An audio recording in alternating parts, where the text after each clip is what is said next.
I ended up not returning back to NBC after my second maternity leave. And so I ended up going to this job, and it was like my dream job, except I learned very, very, very, very soon that it was like a nightmare. So it ended up being the worst professional experience I have ever had. And it became this soul crushing, esteem destroying experience where I was out of my depth. It was the whole thing was awful.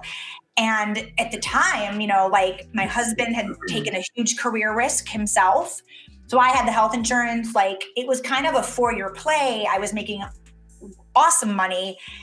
And I was just like, this is awful. And so anyway, I did not last. I only lasted 100 days. And so, the show had a going away party for me. And 90 days later, just about a little bit more, I was without a job.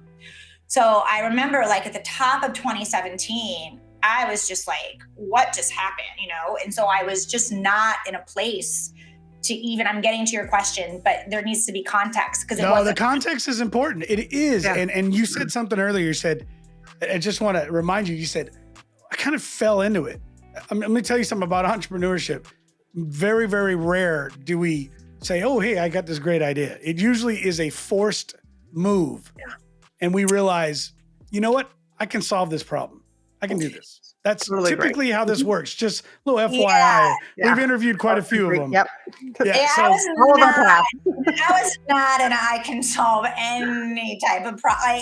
I was just I can't even get off the floor. I always joke, the one amazing part of that experience is I was such a shell of a human. And I was just on edge. I lost my baby weight with my second, in a month. I was just and I'm back. Because I was just it was not how I would ever advise anyone. But I remember I was just so, you get to a point where where in such a toxic environment, you don't even trust, you can't even trust your own decision-making process. If someone asks you a question, and you're just, I couldn't even answer it because I'm I don't know. I doubt everything. Everything was kind of stripped. So, but I lived in New York City. I had a newborn, I had a toddler. I had a husband that took a career move. So he was not in a stable position either.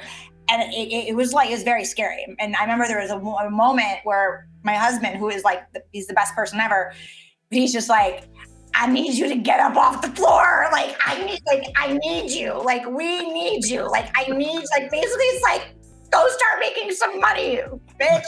Not really, but literally. We need to, we want to stay in Manhattan and have this life. My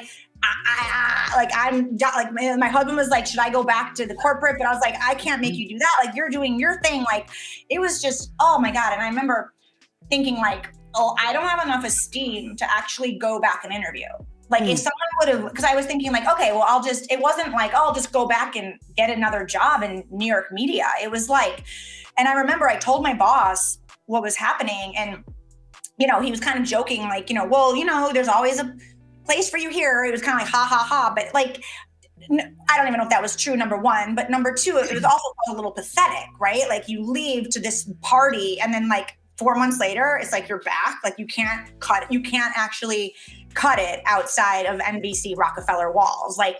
So it was just sort of I can't go back there. And so I will say that in that 4 months though, this experience I had, it was the first time that I had ever been around brands, because I was an editorial, in journalism and editorial, it's old school. And now it's a little bit murky, but before it's you have advertorial, or you have ads and you have editorial, and you do not mix. It's sacrilegious. And it was right around that 2015, 2016, that's and I say this, I hate to always use this video, but the Dollar Shave Club video. Do you remember that video? Yes, I do. Yes, I do. I referenced that quite a bit, but yeah. It's and I roll to this day, I cannot tell you how many brands we want you to do a video the Dollar. I'm oh my God, but I get it. Because it was so new. And by the way, he came from NBC, which is a funny story. It was no one had ever taken a straight up product ad and decided to put all the rules aside and just make a really great story that's entertaining and made you want to like share the video. Like it was truly groundbreaking at that time. And so right around that time is when all these other brands were starting to be like, oh, well, like we need to make content to sell our stuff, but they're marketers.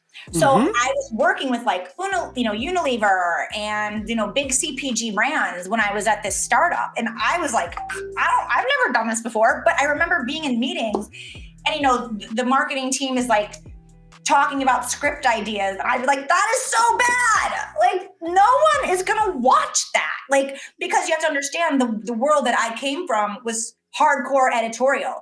And if your story wasn't hooking or your script wasn't hooking your boss, it went through so many layers of approval before it actually went on air. And you'd be on the cutting board or your story wouldn't air. So you start to realize what the story, especially a video story, what it needs in order to like hook in an audience and then keep them there. And I remember being in these meetings and like working with these clients and being like, you guys, this is horrible. Like, this is not a story.